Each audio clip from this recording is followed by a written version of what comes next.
Hi, what's up? How are you guys doing today? Welcome back to Economics channel. My name is Godwin, and I'm going to be teaching you guys through. I'm going to be taking you guys through GDP deflator and the consumer price index. So we already introduced ourselves to the concept of GDP deflator, also known as the implicit deflator, and the consumer price index, also known as the partial index, in a previous lesson. And I think I promised there that we are going to be doing a calculation question on how to use the two methods to calculate inflation rate, and how do we even use the two methods. How do we um, calculate the CPI? How do we calculate the GDP deflator?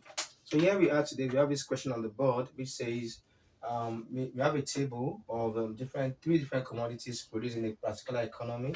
Of course, if you were to extend this to a country's economy, you are going to be having millions of goods, right? But here we have just three goods to simplify the whole thing. And then we have 3 years. So A says we should calculate the GDP deflator for each year. B says we should calculate the CPI for each year. And then C says we should calculate the inflation rate using both measures. So what I forgot to include here is actually the base year. So there is supposed to be a base year. So I think I excluded using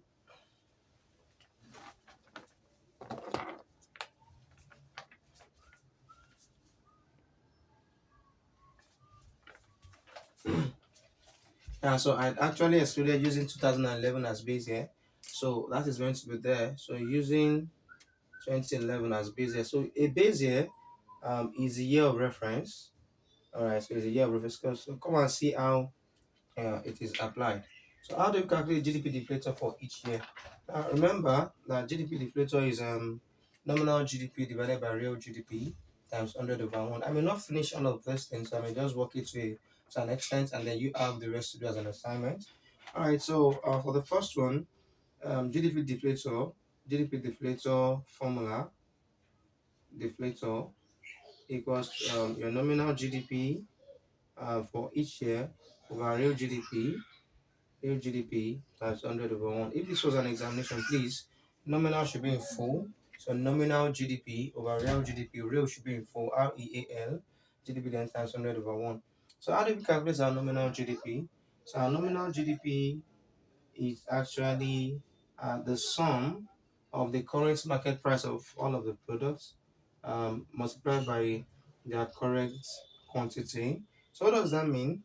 So for 2011, for example, for 2011, what we are going to be having is what is the current price? We'll be having current price of cocoa. I've got a price PCC, current price of cocoa multiplied by current quantity of cocoa. C is like current, then cocoa.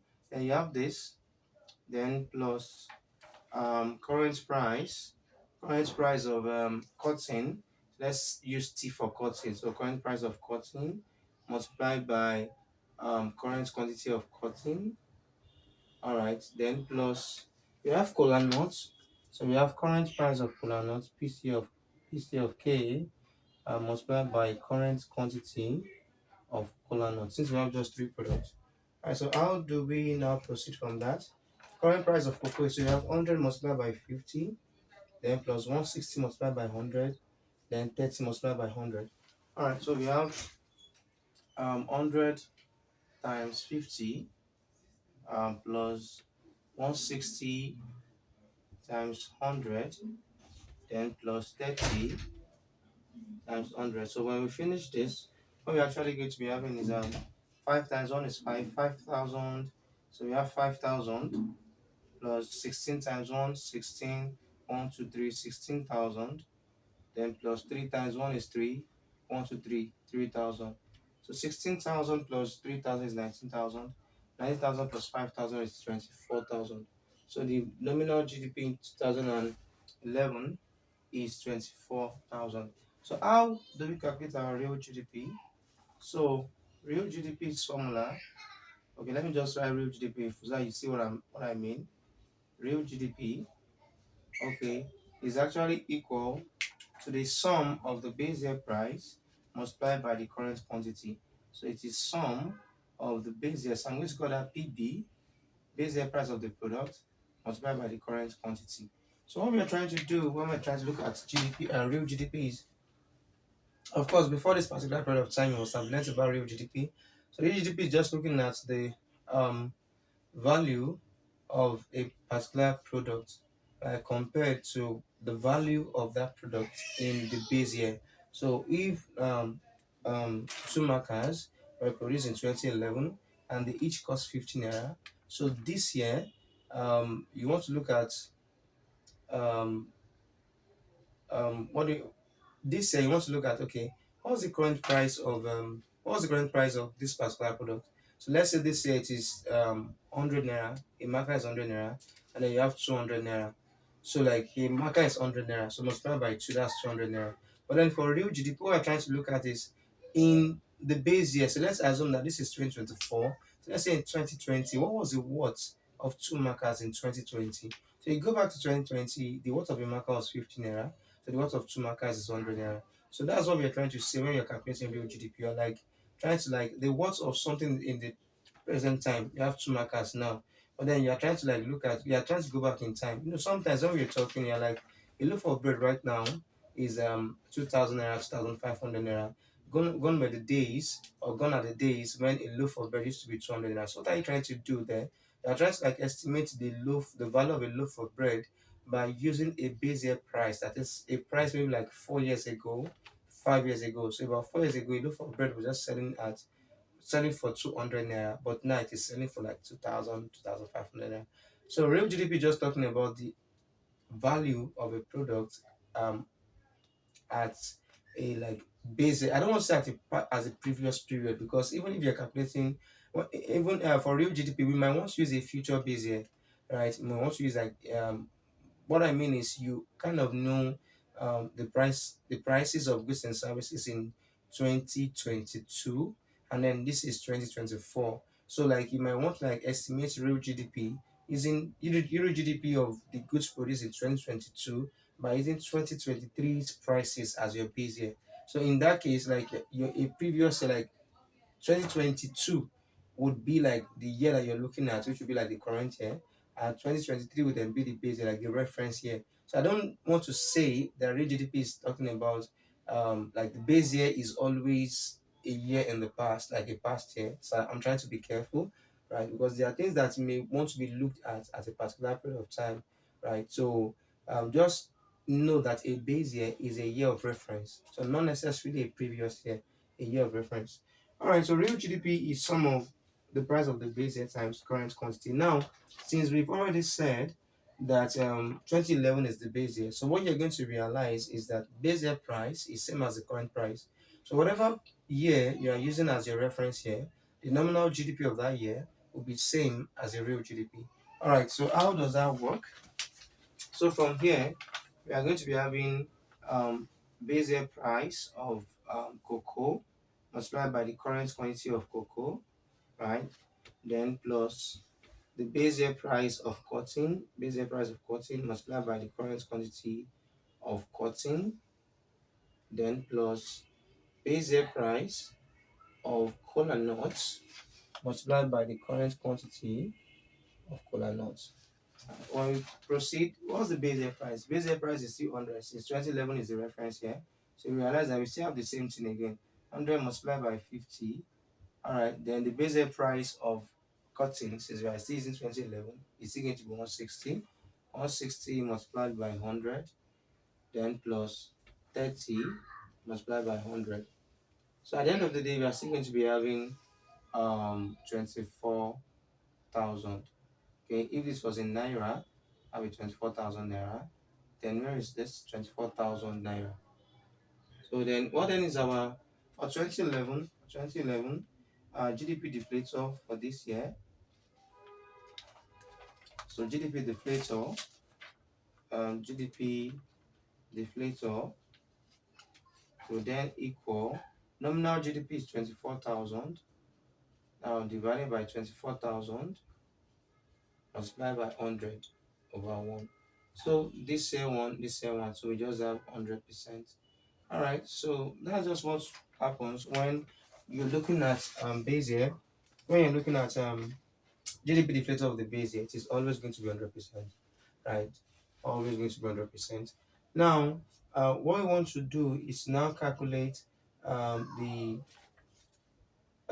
nominal GDP and the real GDP of 2012, like nominal GDP, real GDP, and then the GDP deflator of 2012. So I'm going to do 2011, I'll do 2012. So 2013 is then going to be an assignment, all right, for you to like finish up. I'm going to repeat the same process for the CPI as well, so that you see one or two things. Yeah, so welcome back. So instead of canceling the whole thing, I decided not to cancel the whole thing. So this is what I want to do. For 2012, I'll just change this to 2012. 2012, yeah.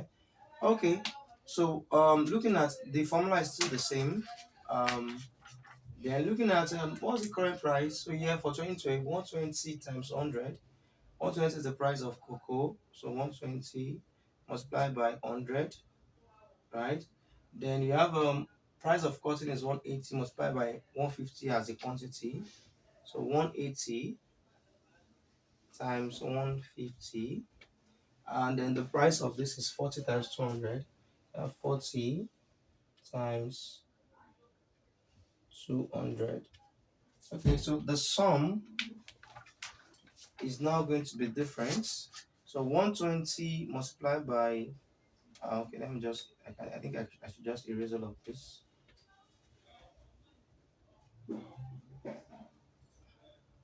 So 120 multiplied by 100, that's going to give us 12,000. So you have 12,000, 12,000 plus 18 multiplied by 15, 18 times 10, 1,800 plus 18 times 10, 18 times 100 rather is 18, 180 times 100, that's 18,000. Then 900, that's 27,000. Alright, so this is looking at 27,000 to me. 27,000. What I just did there, I just did 180 multiplied by 100. Since we have 150, so that's 100 and then 50. 50 is half of 100. So 180 multiplied by 100 is 18,000. And 180 multiplied by half of that is going to be 9,000. So 18,000 plus 9,000 is 27,000. All right, so that's being said, and 4,000, 4 times 2 is 8, then 1, 2, 3. So plus 8, 1, 2, 3, 3 zeros. So 27 plus 8,000 is 35,000. 35,000 plus 12,000 is 47,000. So you can look at this. The nominal GDP is 47,000 in 2012. So what then is going to be the real GDP? So let me. Okay, yeah, we are still on track. So what then is the real GDP for 2012? For 2012. So the formula is still there, right? But then since 2011 is the base year price, so the price that we are going to be using to calculate this real GDP is going to be the price of the product in 2011. So what we just do is we are going to be picking this price, 2011's price, this price to multiply whatever quantity that we have in whatever year we are talking about. So for 2012, we'll be having 100 is going to be the price of cocoa. This is the reference here. So 100 naira multiplied by the current quantity is 100, then plus 160 multiplied by this current quantity, then 30 multiplied by this current quantity. That's the way it works. All right, so going into that, we have 100 multiplied by 100, 100 times 100, right? Plus 160 times 150, 160 times 150, then 30 times 200, 30 times 200. All right, so 100 times 100 is 10,000. So this is 10,000 plus, let me use that style again. 160 times 100, that's 16,000. 16,000, then half of 16,000 is 8,000. So 16,000 plus 8,000 will give us 24,000. 24,000. Then plus, of course, 3 times 3 is 6 plus 6,000. All right. So this is 30,000 and this is 40,000. Everything here is 40,000. So what then is our GDP deflator? Our GDP deflator is nominal GDP, which is 47,000 divided by 40,000 multiplied by 100 over 1. So this cancels this. So 47 divided by 40 times 100. I'll be needing my notes for that. So I have 117.5%. 117.5%. So which means that the GDP deflator in 2011 was 117.5%. How then do we calculate the inflation rate? So inflation rate between 2011 and 2012 is your change in GDP deflator. Yeah, percentage change in GDP deflator. Percentage change in GDP deflator. So what do I mean? The new GDP deflator, of course, you know how to calculate your percentage change. All right, so new value of something minus the old value divided by the old value multiplied by 100 over 1. All right, so the new value here is the 2012 value, 117.5% minus 100 over 100 then times 100. Okay, so 117.5, you can just, so this is going to give us 17.5%. So which means that there was an inflation of 17.5% between the year 2011 and 2012. So prices went up by 17.5% in 2012 compared to 2011. All right. Yeah. So um, that's about the inflation rate. So here you might be thinking that it's always like this, like it's always the new value, because here now there is no much difference. If you just do 117.5 minus 100, you get 17.5, and then that's going to be your inflation rate. But it's not always like that. Just ensure that you follow the formula. The formula is new value of your GDP deflator minus the old value divided by the old value times 100 over 1. Now what I'm saying is that by the time you're solving this whole thing for 2013, like you are going to realize what I'm saying. So for 2013, your GDP deflator is going to be, I think, maybe 135.71. So 135.71 or thereabouts. So you don't say that the inflation rate is 35.7. That is, you don't say 135.71 minus 100 and then get 35.71. No, it's going to be 135.71, right? Minus 117.5 divided by 117.5 times 100 over 1. So that's if you actually get 135.7. I'm just thinking, just doing a rough, I'm just going through this work, doing a rough sketch. I'm thinking that that is what we're supposed to have. All right.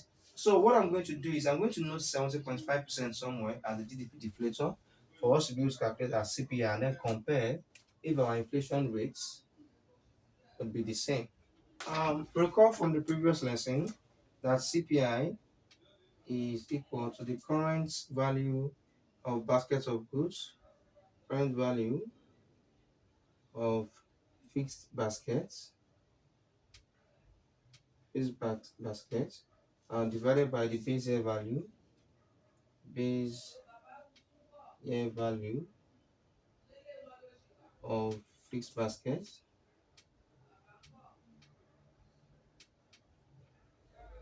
and times 100. One. Right, so what does that mean? So looking at year 2011, the current value of fixed baskets in year 2011. So yeah, if you want to express this more easily, it's going to be sum of the current price of the product multiplied by the fixed baskets. You can call just the QB, the base year quantity, and divided by sum of the base year price multiplied by the fixed baskets, then multiplied by 100 over 1. So how do we calculate this for year 11?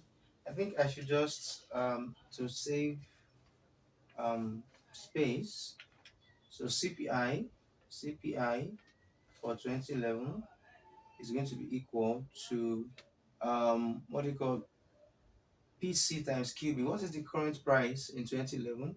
So we are just going to take current price, all of the products is 100. So this is 100 multiplied by 50 since 2011 is our base year. So these are the fixed baskets that we are talking about. 100.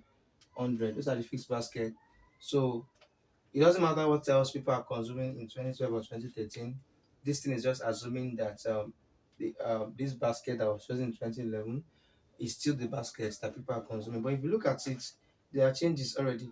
But then it's none of CPI's business. It has already chosen 2011's fixed basket. That's what you're going to use for all of your calculations. So 100 multiplied by 50, right? Then plus 160 multiplied by 100, then plus 30 multiplied by 100. And all of this divided by the base year value.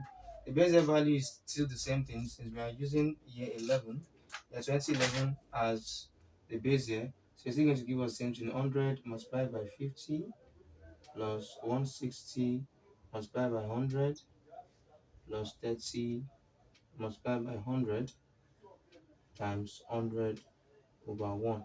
Of course, we are still going to be having 24,000, 5,000, 16,000, 21,000, then plus 3,000 there. So that's 24,000. So 24,000 divided by 24,000, 1,000 divided by 24,000 times 100. CPI in year one is 100% in 2011. How about the CPI in 2012? CPI in 2012 is now going to be equal to the uh, current price times the fixed basket. So this is what you're doing now. This is the current price now. Okay, so this for 2012, this is the current price, this price, and this price. So you multiply this by the fixed baskets that you have in 2011. For 2013, when you're doing your work for 2013, you are going to be multiplying this price times this fixed basket, 140 times this times this, whatever. So that's how you're going to work the whole thing out. So CPI for 2012, you have 120 current price, 120 times 50, 120 times 50, then I think it's quite close. So our work is not going to be too rough. 120 times 50 plus 180 times 100, 180 times 100 plus 40 times 100. Everything is divided by what's the base year value? The base year value is 24,000. We have to like multiply this again: 100 times 50, 160 times 100, whatever. So the base year value is just 24,000 to make our work easy. 24,000. So CPI for 2012, 120 times 50, that's 6,000. So you have 6,000 plus, is this 18,000? 18,000 plus 4,000, 4,000, everything divided by 24,000 times 100 over 1 times 100 over 1. So this is 28,000. 6 plus 4 is 10. 28,000 over 24,000. So I could just do 28 over 24. 1,000 cancel 1,000. 10 times 100, right, equals 28 over 24. Where is it? So we have 116.67%. 116.67%. All right, so this is our CPI value for 2012. So what exactly is the inflation rate? So inflation rate using the CPI, inflation rates, inflation rates. So it's going to be what CPI of 2012, CPI, the new CPI of 2012 minus CPI of 2011, now divided by CPI of 2011, everything multiplied by 100 over 1. So yeah, how does that work? The CPI of 2012 is 116.67 minus 100 divided by 100 times 100. So what we just have is 16.67%. So the inflation rate according to the CPI is 16.67%. And see that if you recall, the inflation rate according to the GDP deflator is 17.5%. So this is about 18%, and this is about 17%. Or if you want to put them in this one decimal place, which is I think more accurate, it's about 16.7%, and it's about 17. This stands for 17.5%. So you are having a difference of 0.8%. So just a difference of so less than 1% difference, right, between the inflation rates that are obtained by the two approaches. So yeah, this is how you go about calculating your CPI, your GDP deflator, and then using them to estimate inflation rate in a given country if you are given a data like this. But again, your assignment is going to be for you to calculate the GDP deflator in 2013 and the CPI in 2013 and the corresponding inflation rate. So whatever answers you're going to have as students of MOG School of Economics, you know where to submit them. And if you are a random viewer that comes across this video, you could do that and then put your answers in the comment section as well. So thank you very much for this class. In our next lesson, I think we are going to be starting um, with national income accounting. So talking about the expenditure approach, the income approach, the value added approach. We'll see you there. Have fun. Bye.